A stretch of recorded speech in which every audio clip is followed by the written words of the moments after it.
All right, welcome everybody. Turn that volume down a little bit. Welcome. Back at On the Screws Golf, new notes format. We're stepping it up a notch with the help of Mr. GC Woo, Mr. Lou. Thank you, sir, very much for the formatting. Thank you for the conversation as well as the platform to go ahead and do this. We'll have some additional updates in future tournaments as we go. But for tonight, this is the format. So you can see the so what, right? So we're going to have a link to the so what video, right? When you click on that, not yet though. When you go over to On the Screws Golf logo, you'll be taken right to our channel, and then future notes, excuse me, when we get through this, what'll happen is you'll be able to click on certain holes and certain shots and be able to be taken directly to those shots and get yourself, an actual visual look real time. Okay, so let's start. Phantom Mansion Tournament rookie level. Here we go. All right, hole number one. This is the new layout, right? We're taking a little bit of playbook from some of the other content creators out there and making it look pretty, right? Same information, different format, looks a little bit different. Okay, hole one, hole 10, par 4, Phantom Manor, 403 yards, looking for an eagle here. I do need my glasses for this, excuse me. All right, so shot number one, you can see the landing position. We're going to go to the left. So if you look at the schematic on the left-hand side of the screen, you'll see that I have put out and mapped out the positions for the first shot. So that long white line you'll see is our tee shot. You then will see that it will bounce, and then I've circled it in yellow, meaning that designates an area that's a landing zone that it will propel forward and move down the fairway.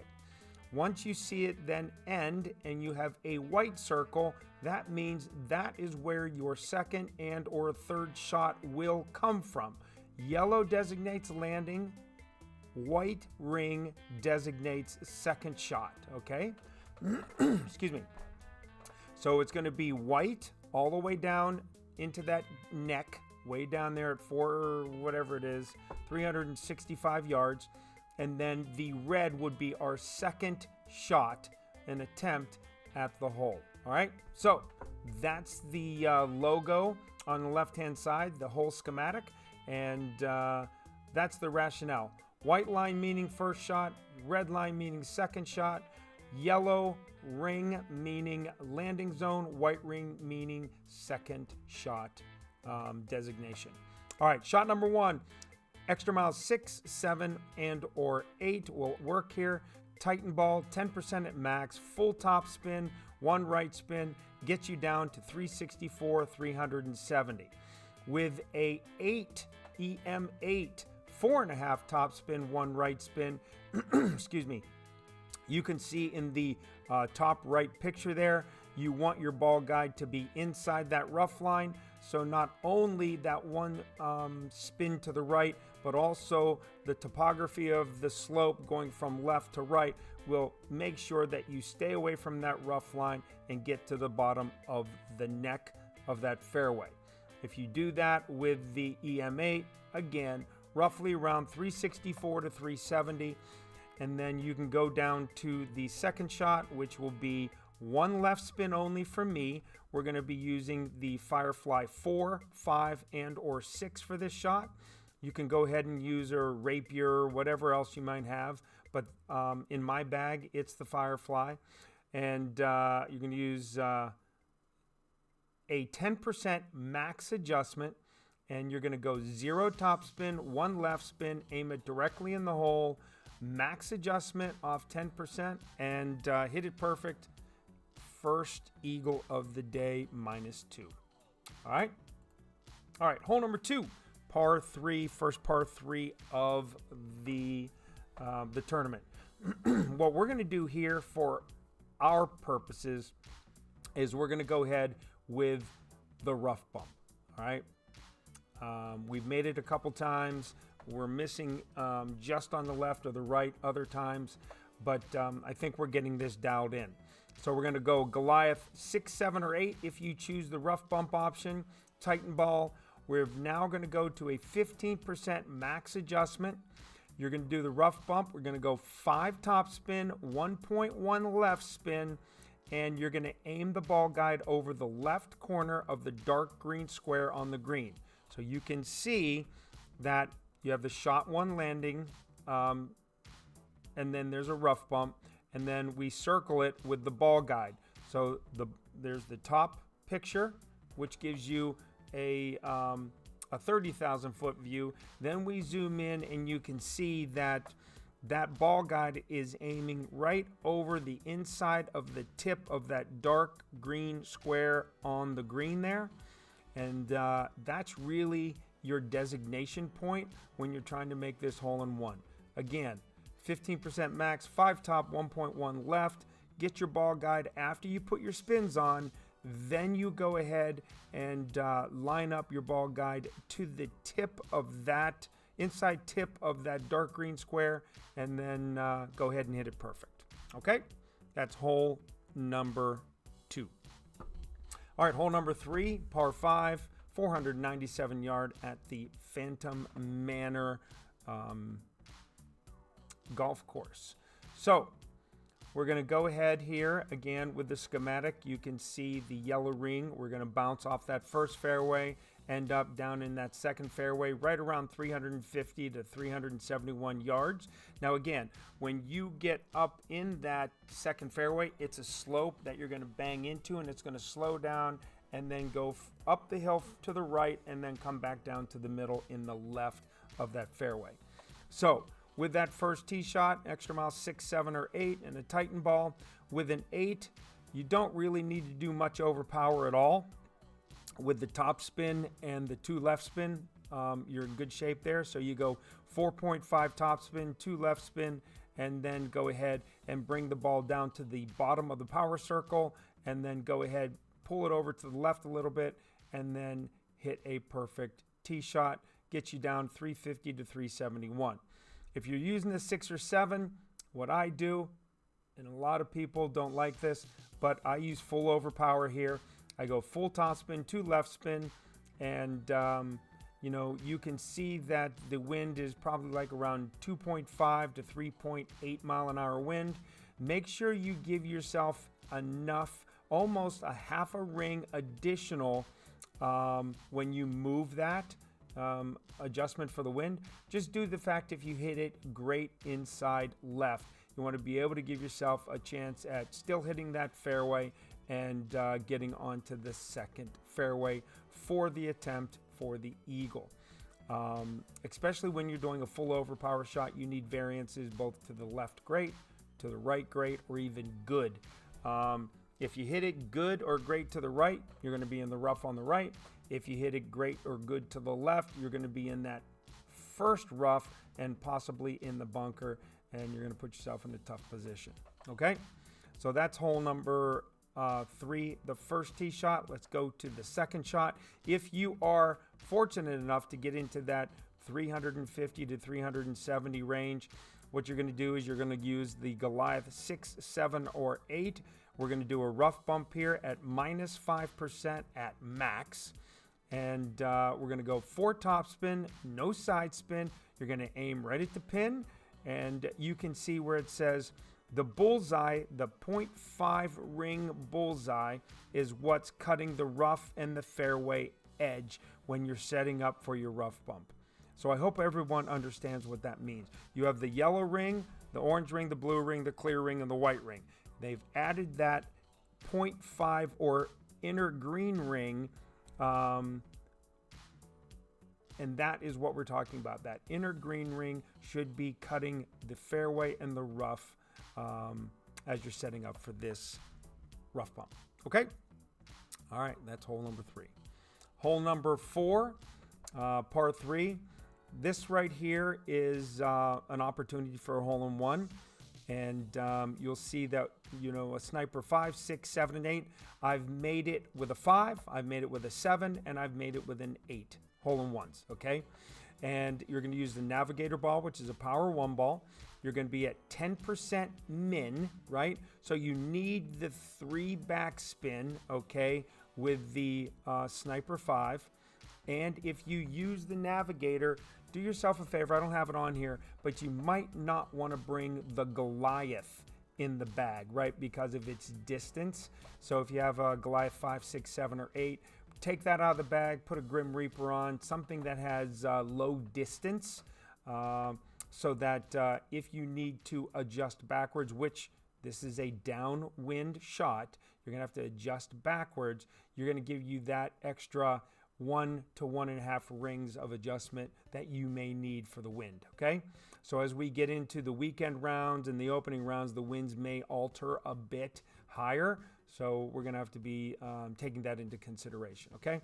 So the setup, you want to put the ball guide at the pin, but short by about 3 squares into the hole, okay?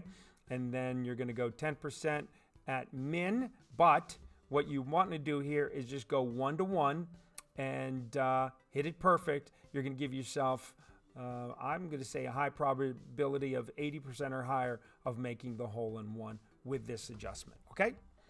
All right, let's get on to hole number 5. Another par 4 here, 463-yard par 4. You can see on the left the schematic and which way we're going to play it. We're going to play it out to the right-hand side. Again, on this one, you might have to do some considerable overpower to make sure that you get it onto the fairway and give your full topspin to left spin enough distance to get into that second fairway down towards the end of the fairway.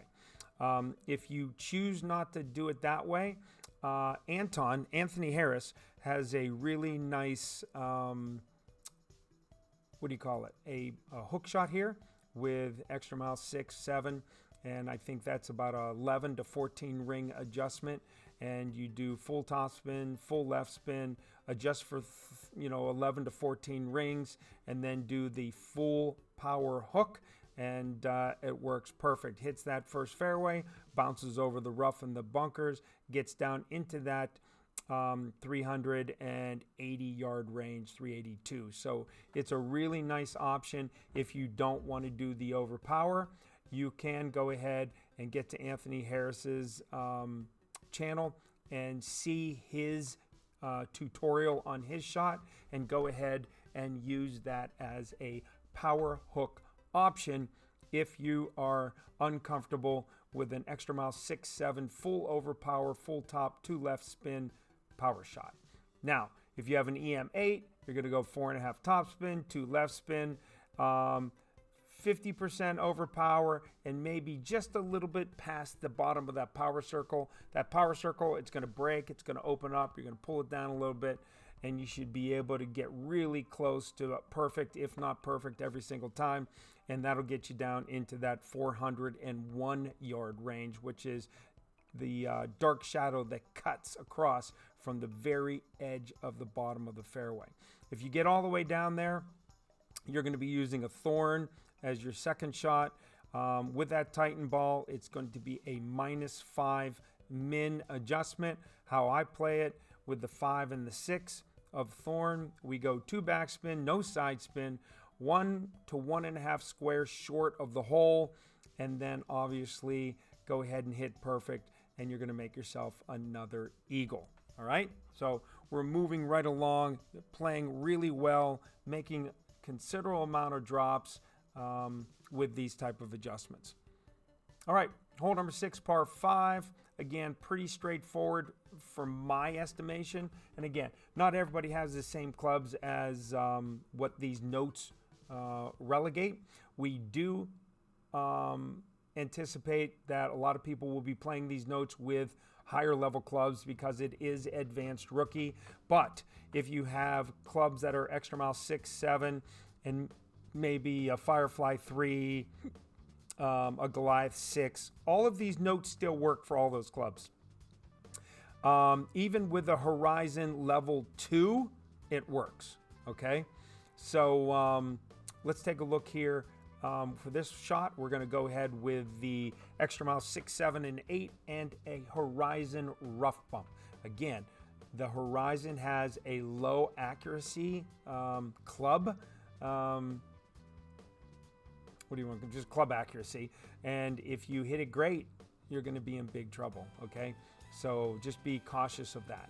So if you can't hit the second shots on a regular basis with perfection, you're going to want to probably either come in with a sniper and just try to make the albatross by bouncing it in there. Okay, so hole number 1, again, we talked about this. You're going to go full top 2 left, and you're going to be at the bottom of the power circle with this tee shot, and you're going to get down into the 392 yard range, which is perfect distance for the second shot with a rough bump. With an EM5, you're going to go 4.5 top spin, 2 left spin. You're going to go no overpower, and you're going to range between 392 and 401. Again, another perfect spot to put you in for minimum distance with the Horizon. So with the Horizon 4, 5, or 6, you're going to go ahead and do a 30% min adjustment rough bump. You can see in the bottom picture on the right where that is. You're going to go 7 top spin, 1 left spin, and you're going to aim the ball into the hole. I did 20% and I aimed the ball guide below the hole, and I missed considerably to the right, bottom of the hole. I then did 20% and I aimed it about, a square above the hole, and I was significantly above the hole. So then I went to the 30% and aimed it right to the top edge of the cup, and I just burnt the edge of the top cup for albatross, meaning that if you aim it in the middle of the cup at 30% at min, we have a really good chance of getting this in the hole for an albatross. Okay, so no, I have not made this albatross as of yet, but based off the trial and error of the 5 to 6 accounts that we've played, we're getting it dialed in. Okay, hole number 7, par 3, 162 yards. This again is another rough bump here, and I have 2 options here. So the setup, the ball, and the spin are all the same. So you're going to go ahead with a sniper 5, 6, 7, or 8. You're going to use a Titan ball, 20% at minimum, and you're going to do a rough bump with 3 backspin and no side spin. Now, what I've found is that this green slopes a little bit out of that rough from right to left. So with a 3.8 to 4.5 mile an hour wind, you can see that up in the top left picture there. That's where the ball guide needs to go through the hole. Needs to be just cutting the inside of the right edge of the cup, okay? Outside the cup, basically, for 3.8 miles an hour or higher. And then you can give yourself a really good chance of getting the hole in one, all right? Now, for 2.4 miles an hour, you can see you can move that to the inside of the cup, but still, the majority of the ball guide is still to the right side of the pin, okay? Just keep that in mind.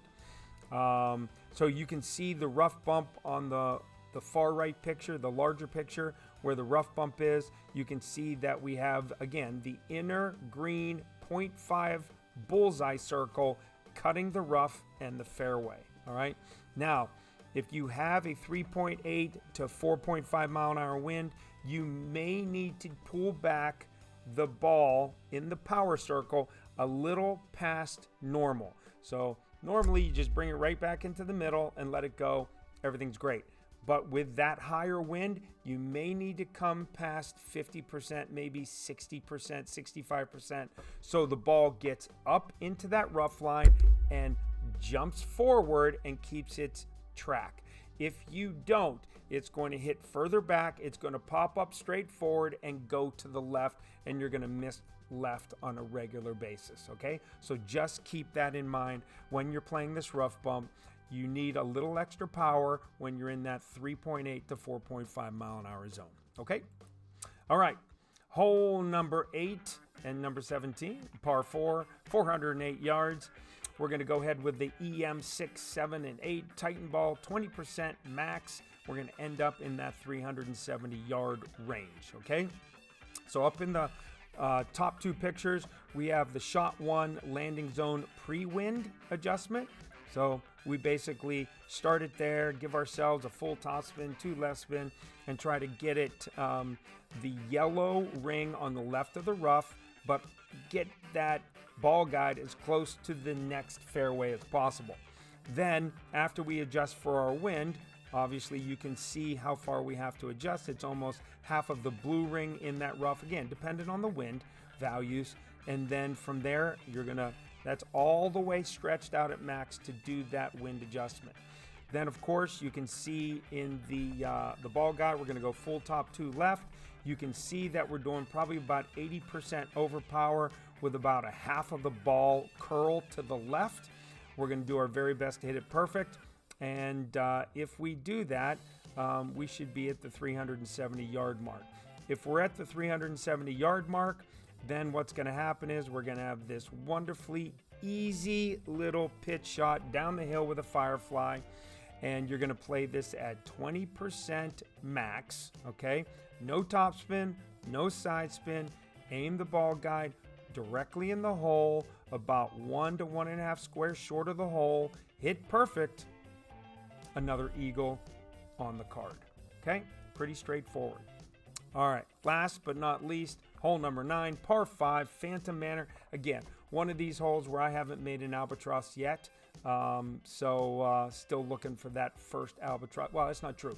In practice, I've made it, but not in the qualifier. So, as you can see on the schematic on the left, you can follow the white line. We're going to bounce off that small pad, moving it forward, looking for 420 to 435 yards distance. And then we're going to go ahead and use a Goliath as our second shot. So the 2 top, you can see the pre-wind landing and then the post-wind after we bring it back off of our extended max adjustment. You can see that it's going to aim to the left, but if you push it all the way out and hit that the peak of that landing spot, you're going to be able to hit it forward. So EM 6, 7, and 8, full top 1 right for all 3 of these clubs, and you'll end up 420 to 435. With the EM 8, you don't need to go full overpower. You can go ahead and bring it down to the bottom of the power circle and release it there, and you'll be at the same distance. But you can see that you need about 70-80% OP and about a quarter ball curl to the right when you're using the EM 6 and 7. And then on our second shot for the Goliath, we're going to use a 6, 7, or 8 Titan ball, 30% at max, and then 2 backspin, 1/2 left spin, and aim it directly at the hole, maybe to favor the left side of the cup, and then go ahead, do your adjustment, hit perfect, and take it out of the hole for an albatross. And finally, with these adjustments, we did score -16 with one of our accounts, and these were all of the pictures and the shots taken from that actual round to give you the best opportunity to get a score of -16. Okay, well, that's it, folks. I hope everyone gets something out of this, and I look forward to hearing the comments and whether or not this format looks good, whether you like this format. I'm sure everyone's going to like this format. Took a long time, a lot of work to put into this, but it's something that I enjoy doing, and hope everyone will be able to take this information and go ahead, apply it, and put yourself in a gold, silver, and or bronze position for the opener and then into the weekend. So God bless. Have a great night. On the Screws Golf, Hank Morris. Thumbs up. If you're not a member, go ahead and consider subscribing. If you like the video, hit a like, make a comment. It'd be awesome. Have a great night, everybody. See ya.